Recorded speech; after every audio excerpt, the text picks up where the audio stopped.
Oh man, I saw this coming from a mile away. As I've stated before in a previous video, one of my favorite pastimes is to skim through scanlation sites and see what kind of weird twisted manga I can come across to sate my curiosity and quell my boredom. That's how I came across Goblin Slayer, and upon reading it, my thought came to, oh man, if this ever gets an anime adaptation, this is gonna cause a shit ton of controversy. And I will say right off the bat, do I think it's edgy? Hell yeah! It's as edgy as every preteen in the early 2000s listening to Boulevard of Broken Dreams. Oh my god! Oh my... Oh!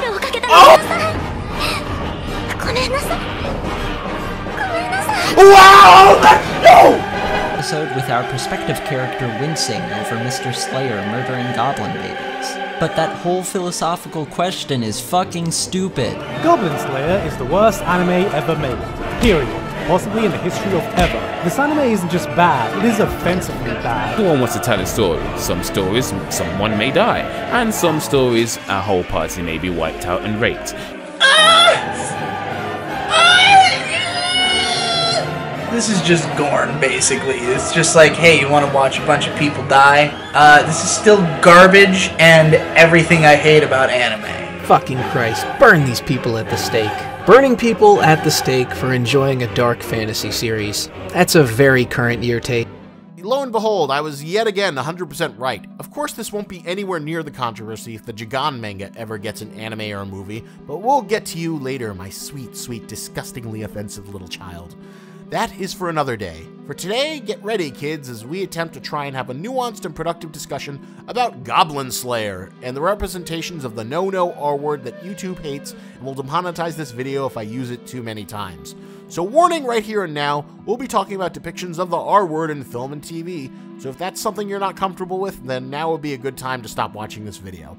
If you don't have a problem with that, my little edgelords, then let's get into it as we have a nice little discussion about the ever so complicated topic about the artistic merits in regards to depicting the R-word in media.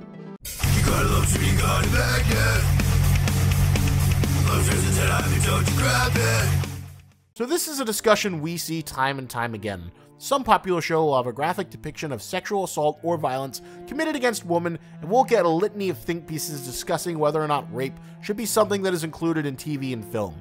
Throughout the run of Game of Thrones, we've seen the cottage industry of the hard-hitting outrage and think piece article mill go into overdrive, discussing such scenes as the disturbing sex scene between Jaime Lannister and Cersei in Season 4, the rape of Sansa by Ramsay Bolton in Season 5, plus larger criticisms of the overall rape culture that exists in the sex-driven, patriarchal culture of Westeros, which is modeled after medieval Europe. The two sides of the debate always fall into two camps. There's the freedom of speech, freedom of choice camp, who believe that pieces of art should have the freedom to explore any topic they want. Then there's the progressive safe space camp that argues that we need to keep things inoffensive and cater our media not to trigger potential survivors of rape or sexual assault, or normalize these things as something that's acceptable in the real world. My general stance is that a fictional work should be allowed to explore whatever subject matter it wants, but with that comes a caveat. I believe context is king, and things should always be judged on a case-by-case basis. Some people on the pro-Goblin Slayer camp have tried to argue, how can Goblin Slayer be so bad when there are so many other anime, as well as other pieces of fiction that depict rape, and people aren't complaining about those? Again, it comes down to context. So first of all, to all you guys out there watching this video, and I know it's mostly guys since my YouTube analytics tells me that's 96% of my audience, here's a nice big old pro tip. If any of you are aspiring writers or creators, if you've got a piece of genre writing you're working on and you want to include a rape scene, just don't. I don't care how good or nuanced you think the scene is, it's probably not as good as you think it is, and in this cultural climate, especially after the contentious Brett Kavanaugh hearing, it is the equivalent to creative suicide. I don't care if you think you've got something as good as the Brie Larson Room movie, it's probably not as good as you think it is. So why is it okay for something like Game of Thrones or Berserk to feature sexual assault while Goblin Slayer shouldn't? Well, first of all, if you are going to use the R card, you need to put in a little bit of work to earn it. For example, on the surface, Berserk might appear to be a classic piece of generic edgelord trash. We get lots of scenes of rapacious bandits looking to abuse poor barb maidens, then usually Guts comes in with his 12-foot sword, cuts them in two, and on a surface level, it appears to be no deeper than the shit we see in Goblin Slayer. But when Kentaro Miura does in creating his universe for Berserk is he draws upon a greater wealth of historical influences that help Berserk become a much more nuanced and textured work. For example, the Holy See is inspired by the real-life Holy See in Rome, the Kushan Empire is based and inspired by the real Kushan Empire that ruled over great parts of Afghanistan and northern India, and lasted from 2nd century BC all the way to the 3rd century AD, or the idea of evil, the metaphysical manifestation of mankind's desire to justify all their pain and suffering they endure by a largely apathetic and amoral universe that controls the karmic fates and destinies of all beings, which is something philosophers have been arguing about forever. You know, little stuff like that. Even one of the most unrealistic elements of Berserk, like Guts' mechanical hand cannon arm, even draws inspiration from real life, by way of the real-life German mercenary Gotz von Berlinken, who had a metal prosthetic arm that was made for him so he could continue to fight in battle. The point I'm making is that the world of Berserk takes a lot of greater influences from history, as well as different fairy tales and elements of folklore from across the globe, and combines them to create something textured and unique, something that is greater than the sum of its parts. That is masterfully conveyed through Miura's godlike art. If the series was just a guy with a big sword cutting down bandits and ugly monsters, it would not have such a dedicated following or be something that has managed to persist for over 3 decades. So of course, when the big infamous rape scene occurs during the eclipse, it's something that has a great amount of weight. A tragic event that's been built up over the course of the 10-volume Golden Age arc. It's not something that happens spontaneously, and it's something that is deeply rooted in the relationship dynamics of Guts, Casca, and Griffith. It's a choice made by Griffith after he chooses to sacrifice everyone who has helped him in his effort to get closer towards his dream of the metaphorical castle that is paved by the corpses of those who believe in him. After he makes the final choice, he is reborn as Femto, and in his display of complete dominance, he seeks to crush the fragile bond that has been developing between Guts and Casca in the most brutal way possible, by crushing the years of affection Casca had harbored for him, and demolishing the bond Guts had been building with her over the course of the series. In a way, the repercussions of this scene are something that are still driving the series to this day. The fallout of this action cascading into an event that Guts and Casca spend the rest of the series trying to recover from, and you could even go as far as to argue that as Guts learns to let people into his life slowly, it's his own way of coming to terms with the trauma and seeking a way to move forward. It's ultimately what moved him away from a single-minded pursuit of revenge onto a quest of healing, and we as readers have spent years with Guts as he's tried to search for a way to overcome this trauma with Casca, and only now in the manga have we come to a cathartic point of reconciliation. Until Miura decided to give the screen time to that bastard Griffith. So the point I'm trying to make is that this isn't something that happens in the first episode. It's also not something that's hand-waved away easily. Miura's art and storytelling justify the mature subject matter in a way that goes further than just showcasing blood and boobies. A similar case can be made for Game of Thrones. It's designed to be a deconstruction of a traditional fantasy story. George R.R. Martin puts it best. And you don't see that in a lot of fantasy. I don't know if you've read a lot of fantasy or not, but you know, you look at Tolkien, and at the end of the books, Sauron has been defeated, Aragorn is king, and Tolkien just says, and he ruled wisely and well for 500 years or whatever. And it's easy to type, you know, he ruled wisely and well. But then you start asking yourself, what does that constitute, ruling wisely and well? I mean, what was his tax policy? How did the economy function, you know, under him? Did he encourage trade? Did he discourage it? What about the class system? You know, the rising peasantry and the burgeoning middle class. Was those encouraged or put down? Did he give power to the aristocracy? The orcs. There are still tens, thousands of orcs left over at the end of Lord of the Rings. Did he pursue a policy of genocide toward them, or did he reach out to try to educate the orcs and bring them into the mainstream and civilize them?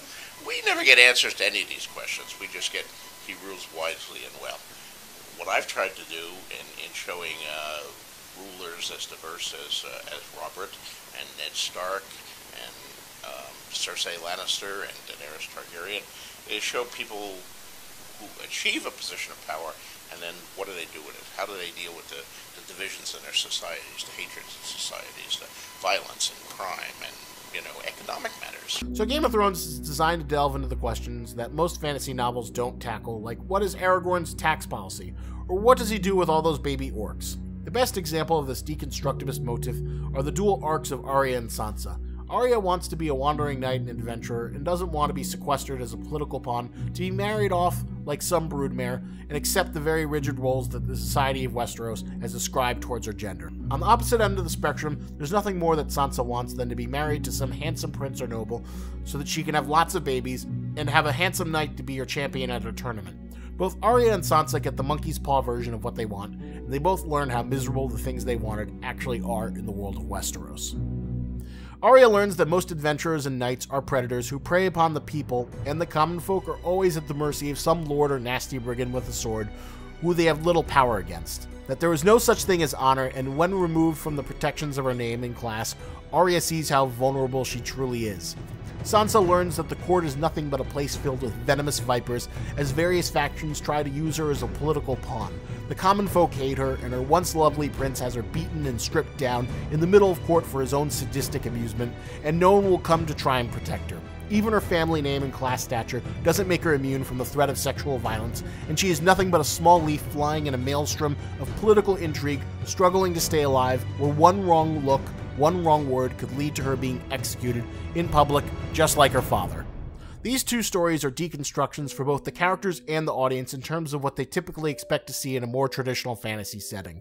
It's just one example of how George R.R. Martin builds up a world and justifies the more uncomfortable material and earns the right to use it. So let's go back to Goblin Slayer. What does it do to justify its use of sexual violence? The fantasy world is utterly generic, like a fantasy template from a cheap visual novel game maker. The world building seems to be defined by very generic and uninspired video game logic where random adventurers go on quests assigned in a guild hall. There's literally nothing here. This is as lazy as you can get in terms of world building. Hell, there is no world building. It's lazy, uninspired storytelling with about as much depth as your average setup for a porn movie. Hell, some skin flicks have better writing. Deep Throat has a better crafted script. This is the pizza delivery boy of goblin rape. And it gets worse. You think the character designs, art, and narrative are lazy and generic? You ain't seen nothing yet. So let's look at the cast. Let's look at the names of these great characters who are going to go on such a dark, violent adventure with. Oh, wow. Wow. So Goblin Slayer is literally just called Goblin Slayer, and the Moe lolly girl who's his best friend, does she have a name? No. She's just Priestess, and she's joined by such amazing characters like High Elf Archer, Dwarf Shaman, Lizard Priest, and Cowgirl. Holy fucking shit, were you too lazy to even try Googling a fantasy name generator? You couldn't even come up with fucking character names? Their names are just their description and classes. Mr. Kaguya-Koma is apparently too embarrassed to even show his face, but you know what? Maybe I'm being too mean. Let's hear it from the horse's mouth. Let's hear how Mr. Kaguya justifies his artistic choices. 多分ゴブリンスレイヤーもしかしたら知らないかなっていう方も多分いらっしゃると思うんですけど、先生の口から、ゴブリンスレイヤーについてのストーリーを教えてください。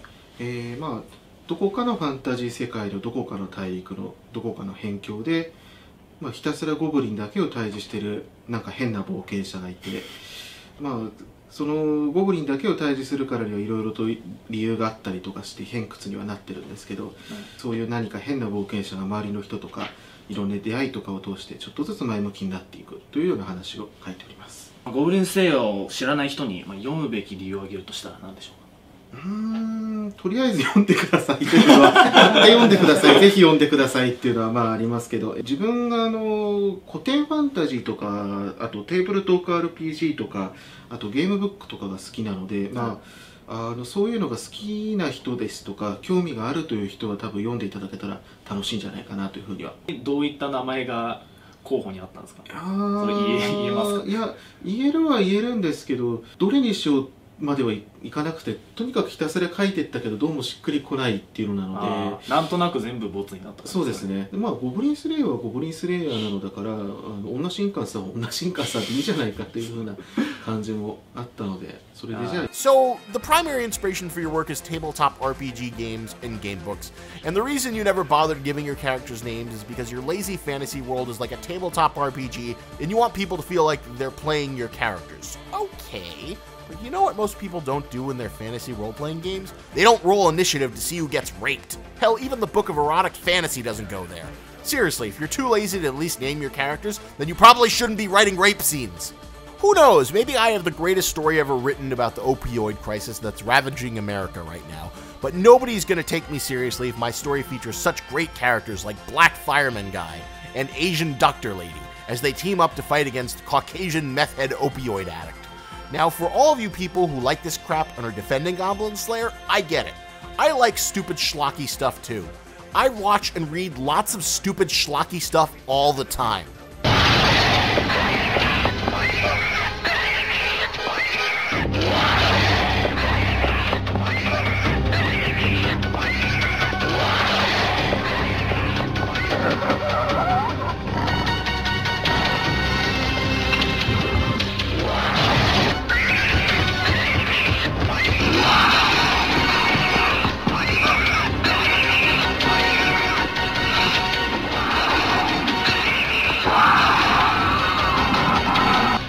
Starring Christopher Atkins, two-time recipient of the National Association of Theater Owners Star of the Year Award. Also starring Amanda Wyss of Silverado and Nightmare on Elm Street. Ari Myers from TV's Kate and Alley, featuring Roddy McDowell as Professor Sorensen. And Shakma, shocking audiences everywhere.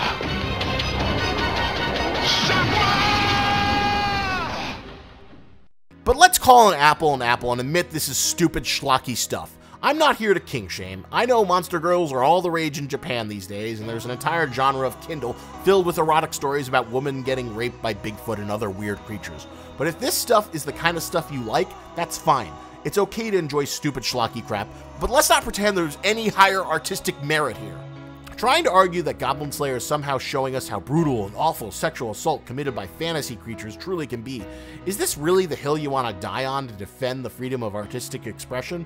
Look at the light novel covers. Are they really doing anything to advertise that you're paying for anything else beyond the titillating possibility of seeing the characters on the cover get their clothes ripped off by goblins? I mean, if you really want to see what a brutally disturbing representation of sexual assault looks like, then try watching the infamous Dr. Melfi scene from the 3rd season of The Sopranos. I'm not going to play the clip because it is that bad, and if you're morbidly curious, I'll include a link in the description below, and try and tell me anything in Goblin Slayer compares to how brutally uncomfortable and unerotic that scene is, in comparison to the porny TNA scenes of sexual assault seen in Goblin Slayer. But the fact that what should have been another generic flavor-of-the-minute light novel fantasy series that is forgotten as quickly as it comes up is getting so much more attention than it really deserves just goes to show how effective this faux transgressive bullshit really is, especially given the fact that this is basically the level of writing you'd expect in an erotic World of Warcraft fanfiction.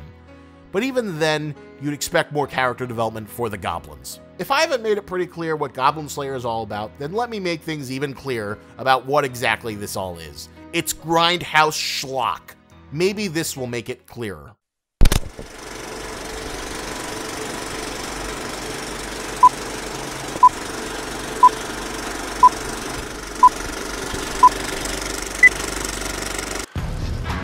Was called the Grindhouse. Theaters that played back-to-back movies featuring uncensored sexuality and hardcore thrills. In a world filled with fantasy anime with big-titted girls who waste time talking instead of taking off their clothes, comes the one anime that dares to do the impossible. Have goblins rip off big-boobed anime girls' clothes so they can rape them.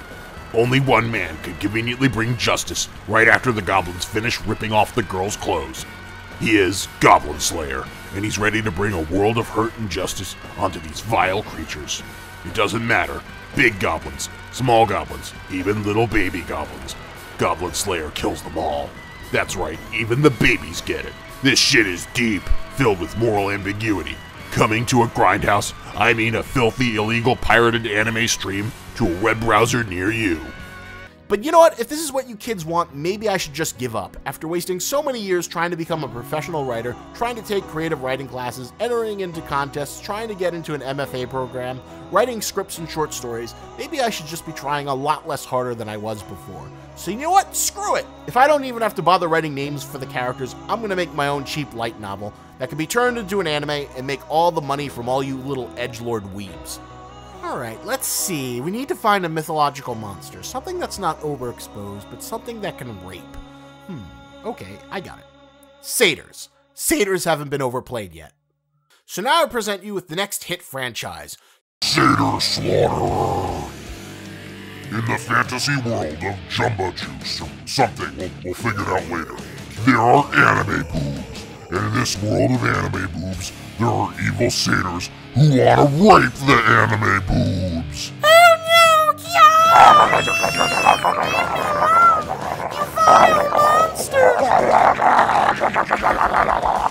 But in this world filled with boobs and monsters that want to touch those boobs, one man will stand up to protect the boobs. He is Satyr Slaughter! Join us on this dark fantasy epic filled with boobs, blood, and violence.